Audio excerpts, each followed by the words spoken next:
बिस्मिल्लाहिर्रहमानिर्रहीम।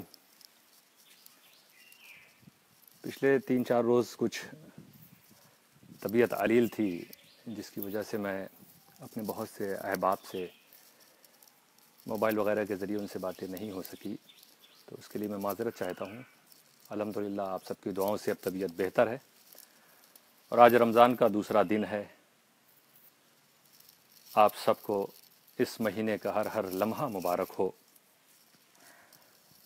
वो महीना जिसके बारे में रसूल अकरम सल्लल्लाहु तआला अलैहि वसल्लम ने इरशाद फरमाया, मन साम रमज़ान ईमानन व इहतिसाबा गुफ़िर लहू मा तक़द्दम मिन ज़ंबिह। जिसने ईमान के साथ और सवाब की नीयत से रमज़ान के रोज़े रखे, अल्लाह ताला उसके गुज़रे पिछले सारे गुनाहों को बख्श देता है। हम सब गुनहगार बंदों की मग़फ़िरत इस रमज़ान के महीने में हो रही है, लिहाजा हमें शुक्र अदा करना चाहिए अपने परवरदिगार का कि उसने ऐसा मुक़द्दस महीना हमें अता फ़रमाया है। और साथ में मग़फ़िरत का मतलब ये होता है कि अब हमसे जो गुनाह हुए थे वो दोबारा ना हो। ये भी हम अज़्म कर लें, तौबा असली यही होती है कि हम क़स्द कर लें कि अब उस गुनाह की तरफ हम नहीं लौटेंगे। तो ये मग़फ़िरत अल्लाह ताला हम सब के गुनाहों को बख्श रहा है और आगे की ज़िंदगी को हम बिल्कुल वैसे ही गुजारें जैसा रब ताला चाहता है, जिस मकसद के लिए उसने हमें यह हयात अता फ़रमाई है। आज हम मौजूद हैं, आज हम ज़िंदा हैं, कल हम नहीं रहेंगे। बहुत से लोगों को इस वक्त हम कब्रिस्तान में देख रहे हैं, तो क्या पता किसे मालूम है कि अगला रमज़ान उसे मिलेगा या नहीं मिलेगा। और दोस्तों याद रखिएगा कि सिर्फ कोरोना ही से मौत नहीं होती है कि कोरोना से बचिए तो आप मौत से बच गए। ऐसे ना जाने कितने लोग पिछले 2-3 महीने के अंदर जिनका इंतकाल हुआ है, जो इस दुनिया से रुखसत हो गए हैं, वो कोरोना की वजह से नहीं बल्कि दूसरी बीमारियां उनको थी, दूसरी वजूहात थे, दूसरे असबाब थे। बस अल्लाह ने चाहा और उनकी ज़िंदगी ख़त्म हो गई। तो जब ये रमज़ान हमारे पिछले गुनाहों को बख्शवा रहा है, इसके सदक़े में अल्लाह ताला हमारे पिछले गुनाहों की मग़फ़िरत फ़रमा रहा है, तो हमें अब ये सोचना चाहिए कि ऐसी कौन सी चीज़ें जो हम पर बाकी हैं, जिन्हें हमें अदा करना चाहिए था, हम अदा ना कर सके। तो इस रमज़ान के महीने में, जैसा मैंने अपनी पिछली क्लिप में कहा था, ट्रेनिंग के लिए ये महीना आया है, हमें संवारने के लिए आया है। तो हम वो चीज़ें शुरू करें जिसको हम रेगुलर रखें अपनी ज़िंदगी में। तो बहुत सी चीज़ें हैं जो मैंने बताया था, उससे बेहतर अंदाज में लोग कर रहे होंगे, मगर वो चीज़ें ज़रूर उतना कम से कम हम करें। इस्तिग़फ़ार करें 70 मरतबा नबी अकरम सल्लल्लाहु अलैहि वसल्लम पर, हर नमाज के बाद 100 बार दरूद शरीफ पढ़ें। कोशिश करें रमज़ान करीम में एक कुरान करीम ख़त्म हो, हम उसे मुकम्मल करें, पढ़ें और उसके बाद अपनी ज़िंदगी के हर दिन एक रूटीन बना लें कि हमें कुरान करीम पढ़ना है। और साथ में मैंने क़ज़ाए उम्री के ताल्लुक़ से कहा था कि वो जो पिछली हमारी क़ज़ाएँ हो गई, जिन्हें क़ज़ाए उम्री कहते हैं, उसके ताल्लुक़ से कहा था कि बहुत अगर किसी को तेज़ पढ़ना है, जल्दी पढ़ना है, तो उसका तरीक़ा उलमा क्या बताते हैं तो मैं बताऊंगा। तो इंशाल्लाह आज इस मौके पर मैं चाहता हूं कि जब भी हमारी मग़फ़िरत हम सब की हो रही, तो हम ये ख्याल करें कि हमारे ऊपर जो पिछली नमाज़ें हैं जो क़ज़ा हो गई हैं जो हमसे, वो हम उसे पढ़ना शुरू करें। तो उसका तरीक़ा ये होगा कि हम जितनी ज़्यादा कोशिश कर सकें, अपनी ज़िंदगी का हिसाब लगाएं कि जब से हम बालिग़ हुए हैं तब से हमारी कितनी नमाज़ें छूट गई होंगी, फ़ौत हो गई, हमसे क़ज़ा हो गई। अगर याद नहीं है, बिल्कुल ही बहुत कम पढ़ा था, तो बिल्कुल अव्वल दिन से ये मान ले कि बुलूग़ के बाद से ही हम शुरू कर रहे हैं। तो जब से इंसान बालिग़ हुआ है उसके बाद से वो काउंट कर ले, या अगर उसे याद है कि कितनी क़ज़ा हुई है तो उसी की नियत करे, उसी का इरादा करे, कितने साल, कितने महीने, कितने अवक़ात उसकी नमाज़ें क़ज़ा हुई हैं, सिर्फ़ उसी को पढ़े।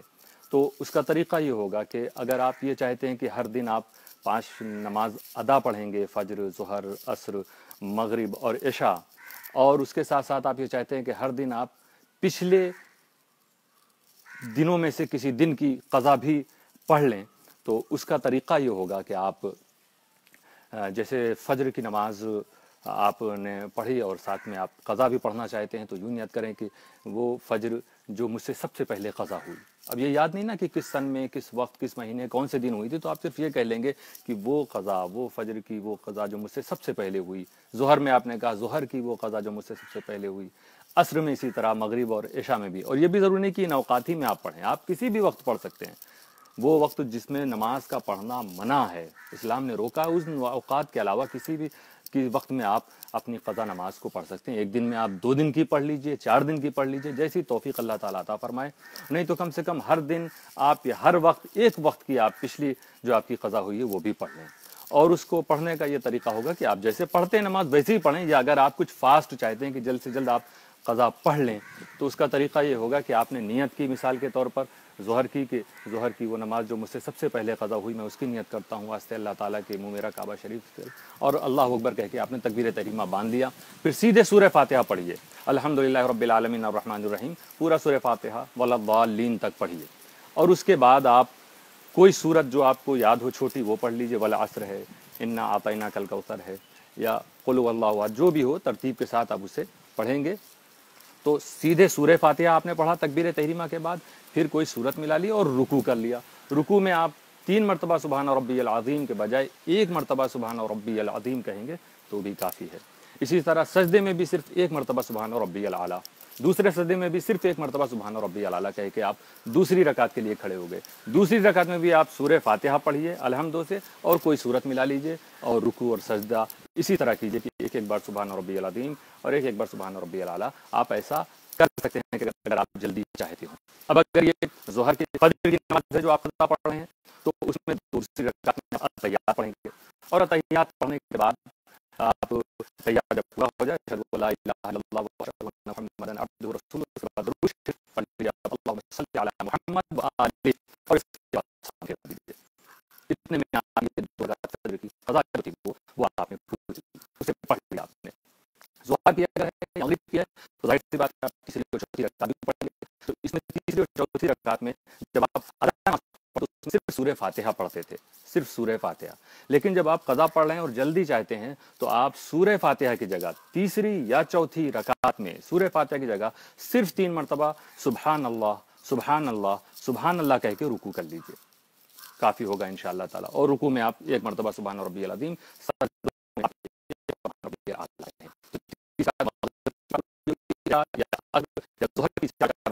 तो तीसरी और चौथी दोनों में आप सूरह फातिहा की जगह 3 मरतबा सुबहान अल्लाह सुबहान अल्लाह सुबहान अल्लाह भी पढ़ सकते हैं। और उसके बाद आप रुकू सजदा करने के बाद अत्तहियात पढ़ें और अल्लाहुम्मा सल्लि अला मुहम्मद व आलिहि कह के सलाम फेर दें। तो इस तरह आपको 4 मिनट भी नहीं लगेगा ये 4 रकात पढ़ने में। मगर दोस्तों, इसे पढ़ना आप शुरू करें, क़ज़ा आपके ऊपर बाकी है। मग़फ़िरत का मतलब यही है ना कि जो पिछले गुनाह हो गए हैं और उनमें जो चीज़ें बाकी हैं आप पर, आपने तौबा कर ली, अल्लाह ने मग़फ़िरत फरमा दी, लेकिन अब वो चीज़ जो अल्लाह फरमा रहा है, ये क़ज़ा तूने की, इसे तो क़ज़ा पढ़ना ही पढ़ना, तो इसको आप पढ़ें ताकि आप उस मग़फ़िरत के, हम सब उस मग़फ़िरत के सही हक़दार बन सके, मुस्तहिक़ हो जाएँ। तो ये तरीक़ा होगा।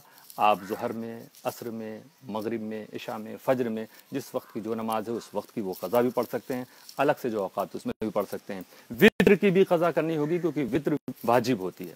तो इसमें तीनों रकात में आप जब नियत करके आपने नियत किया, और सबसे पहले जो वित्र वाजिब जो मुझसे क़ज़ा हुई मैं उसकी नियत करता हूँ, ये कह के आपने नियत की, और उसके बाद आपने सीधे सूरह फातिहा पढ़ी। आप सना ना पढ़ें, आऊज़ु बिल्लाह बिस्मिल्लाह को आपने छोड़ दिया तो भी सिर्फ सूरह फातिहा आप पढ़ लेंगे, ऐसा आप कर सकते हैं। सूरह फातिहा सिर्फ पढ़ लीजिए और सूरत मिलाइए। तीनों रकात में आप ऐसा करेंगे। बीच में आप तहियात पढ़ेंगे जैसा पढ़ा जाता है, और जब तकबीर कुनूत पढ़ी जाएगी वित्र की तीसरी रकात में अल्लाहु अकबर कह के जो पढ़ते हैं तकबीर कुनूत, उसकी जगह आप 3 मरतबा अल्लाहुम्मा ग़फ़िरली अल्लाहुम्मा ग़फ़िरली अल्लाहुम्मा ग़फ़िरली भी कह सकते हैं, और कह के रुकू कीजिए, अत्तहियात पढ़िए और अल्लाहुम्मा सल्लि अला मुहम्मद आलिहि कह के सलाम फेर दीजिए। इस तरह ये 20 रकात आप पर डेली जो आपकी अगर क़ज़ा हुई है तो ये 20 रकातें होंगी, जिसमें 3 रकात वित्र की है, बाकी 17 वो फ़राइज़ हैं। 3 वाजिब है, 17 फ़र्ज़ हैं। तो जल्द से जल्द कोशिश कीजिएगा आप अपनी क़ज़ा पढ़ लें। ज़िंदगी का कोई भरोसा नहीं दोस्तों, मौत कब आ जाए, एक ऐसी हकीकत है जिसका सामना सबको करना है। अल्लाह ताला हम सबको तौफ़ीक़ अता फ़रमाए। अब रहा सवाल कि अगर हम नमाज के अलावा किसी वक्त में, आजकल रमज़ान है, हम निकाल रहे हैं 20 मिनट अलग से दिन में किसी वक्त, तो याद रखिए 3 औक़ात में मत पढ़िएगा। अब रमज़ान मैंने कहा कि आप शरीयत का मसला भी सीखने की कोशिश कीजिए, तो ये भी एक मौका रहेगा इंशाअल्लाह ताला। अगर आप चाहेंगे तो कुछ ना कुछ आपको बताया जाएगा। तो औक़ात के ताल्लुक़ से 3 वक्तों में नमाज को पढ़ना नाजायज़ है, इजाज़त उसमें पढ़ने की नहीं है। और वो 3 वक्त क्या है? एक तो सूरज निकलने के बाद, जब सूरज निकलता है उसके बाद से 20 मिनट तक तुलू, इसको कहते हैं तुलू के वक्त, यानी तुलू से 20 मिनट तक जब सूरज वो चमकने लगे, आंखें चुंधियाने लगे देखने में, वो 20 मिनट का वक्फा होता है। तो ये 20 मिनट को, या जब फजर के बाद सूरज निकला है तो 20 मिनट तक आप कोई नमाज नहीं पढ़ सकते। इसी तरह जब सूरज डूबता है, सनसेट का टाइम हो, तो डूबने से 20 मिनट पहले तक आप कोई नमाज नहीं पढ़ सकते। 2 वक्त ये हो गया। और तीसरा वक्त है वो निस्फ़े नहार का वक्त, जो ज़वाल का वक्त होता है। तो निस्फ़े नहार का वक्त क्या है, ये समझने की ज़रूरत है। इसको मैं बहुत आसानी से समझाना चाहता हूँ, आप इसे सीख भी लीजिए, भी एक मसला है, ताकि आपको कभी दिन में नमाज पढ़ना हुआ, कोई भी आप नफल पढ़ना चाहते हैं, क़ज़ा पढ़ना चाहते हैं, तो कम से कम उस वक्त ना पढ़ें जो निस्फ़े नहार का वक्त होता है। तो निस्फ़े नहार 2 है, निस्फ़े नहार शरई और निस्फ़े नहार हकीकी। निस्फ़े नहार बिल्कुल मिड ऑफ द डे, दिन के बीच का हिस्सा। तो एक तो मिड डे शरई है, निस्फ़े नहार शरई, और एक है निस्फ़े नहार हकीकी, एक्चुअल जो है। तो निस्फ़े नहार शरई क्या है, ये जो आप आजकल रोज़ा शुरू होता है, जो आपका आपने सहरी का वक्त ख़त्म हुआ, सुबह सादिक का से जब सुबह सादिक होती तो उस वक्त आपके सहरी का वक्त ख़त्म होता है और फजर का वक्त शुरू हो जाता है वहाँ से। तो ये वक्त जो है सुबह सादिक से लेके, आजकल मिसाल के तौर पर हमारे यहाँ के और अतराफ़ के इलाकों में 4 बजे, एक मिसाल के तौर पर मैं कह रहा हूँ 4 बजे सुबह, और सूरज डूबने का टाइम ये है यहाँ 6:30 बजे तकरीबन। मैं एक मिसाल है ये आपके सामने, हर आदमी अपने इलाके का टाइम देखेगा कि कब उसके यहाँ सहरी का वक्त खत्म, यानी फजर का वक्त शुरू होता, सुबह सादिक कब से शुरू है। तो सुबह सादिक से लेके आफ्ताब डूबने तक का जो टाइम है, जितने घंटे हैं, उसका आप आधा कीजिए। आधा जब करेंगे, वही वहाँ से ये निस्फ़े नहार शरई की स्टार्टिंग होगी। ये मिड डे जो शरीयत के लिहाज से उसकी स्टार्टिंग हो रही है। तो यहाँ पे जैसे 4 बजे सुबह सादिक शुरू है, फजर का वक्त शुरू है, और 6:30 बजे यहाँ पर मगरिब का वक्त है, गुरूब का वक्त है। तो उस तरह ये 14.5 घंटे का टाइम है। तो 14.5 का आधा कितना होता है, 7.25 घंटे। तो अब हम सुबह सादिक जो 4 बजे है, 4 बजे के बाद 7.25 देखेंगे, तो वो 7.25 आता है 11:15 बजे, 11:15 पर। ये गोया निस्फ़े नहारे शरई की स्टार्टिंग हुई, शुरुआत हुई 11:15 बजे दिन में। अब ये निस्फ़े नहारे शरई, अब यहाँ से कोई नमाज हम पढ़ नहीं सकते। कब तक नहीं पढ़ेंगे, जब तक निस्फ़े नहारे हकीकी ना हो जाए, जो एक्चुअल मिड डे है वो ना हो जाए। और वो कब होता है, वो आप देखेंगे कि सूरज निकलने का जो टाइम है, सुबह सादिक नहीं, सूरज निकलने का, सनराइज का जो टाइम है, वहाँ से लेके सनसेट का जो टाइम है, इसके बीच में कितने घंटे। तो सनराइज का टाइम मिसाल के तौर पर यहाँ 5:30 बजे है, 5:30 बजे, और सनसेट का टाइम वही 6:30 बजे। तो इस दरमियान कितने घंटे हो गए, ये तकरीबन हो गए 13 घंटे। 13 घंटे को आधा करेंगे, हाफ करेंगे, तो ये हो जाता है 6.5 घंटे, 6 घंटे 30 मिनट्स। तो ये 6 घंटे 30 मिनट्स कब होंगे, तो हम देखें सूरज निकल रहा था यहाँ पर 5:30 बजे, 5:30 के बाद देखें 6.5 घंटे कब होता है, तो वो आ जाएगा आपका 12 बजे। 5:30 से 6.5 घंटे जोड़ना है, 5:30 से 6 घंटे जोड़े तो 11:30 होता, और आधा घंटा और जोड़ा तो 12। तो 6.5 घंटे जो हैं सूरज निकलने से लेकर जो होगा वो 12 बजे होगा। तो ये निस्फ़े नहारे हकीकी ये हुआ 12 बजे, और निस्फ़े नहारे शरई था 11:15 बजे। तो 11:15 से लेके 12 बजे तक का ये टाइम जो है, इस टाइम कोई भी नमाज आप नहीं पढ़ सकते। इलाकों के हिसाब से कम ज़्यादा टाइम हो सकता है, कहीं 45 मिनट, कहीं कुछ कम, कहीं कुछ ज़्यादा होगा। तो उस तरह आप इसको सीख लें, अच्छी तरह जहन में रख लें, ताकि कभी भी कहीं भी हो, सफ़र में, हज़र में, मालूम करना हो आपको सवाल का टाइम क्या है, निस्फ़े नहार का है, आपको आराम से मालूम हो जाए, ताकि आप उससे हट कर नमाज को पढ़ा करें। तो इसमें कोई भी सजदा, कोई भी नमाज दोस्तों जायज़ नहीं है। यहाँ तक कि अगर पहले ही से नमाज जनाजा आ गया है और अब वक्त हो गया निस्फ़े नहार का, तो अब रोका जाएगा कि नहीं भाई, अभी वक्त निकल जाने दो, नमाज जनाजा अदा की जाए। अगर जनाजा आ गया है तो कोई भी नमाज पढ़ना नहीं है। कुरान करीम की तिलावत भी दूसरे औकात में करें। हाँ, जिक्र है, तस्बीह है, दरूद है, आप इन औकात में भी पढ़ सकते हैं। तो इस तरह से आप अपनी कोशिश शुरू कीजिए पढ़ना।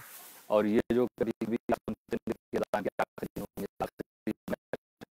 कोई नमाज ऐसी उसको पढ़ लीजिए, ये सब बात है, इसकी कोई असल नहीं है, कोई हकीकत नहीं है, गलत बात है। इस तरह बिल्कुल आप अपना हिसाब लगाइए और उसे पढ़ना शुरू कीजिए। प्यारा महीना आया है, दोस्त बनकर रमज़ान आपके साथ आया है, आपकी भलाई के लिए आया है और बहुत कुछ आपको अता करके ये जाएगा। बस जब ये जाए तो याद रखिएगा, ऐसे दोस्त ने जो कुछ आपको सिखाया है आपको उसे बाकी रखना है आगे की ज़िंदगी में। हम सबके रोज़ों को कबूल फरमाए और मौला जो कुछ भी हुकूक तेरे हैं, तेरे बंदों के हैं, वो सब अदा करने की हम सबको तौफीक अता फरमाए। व आखिर दावाना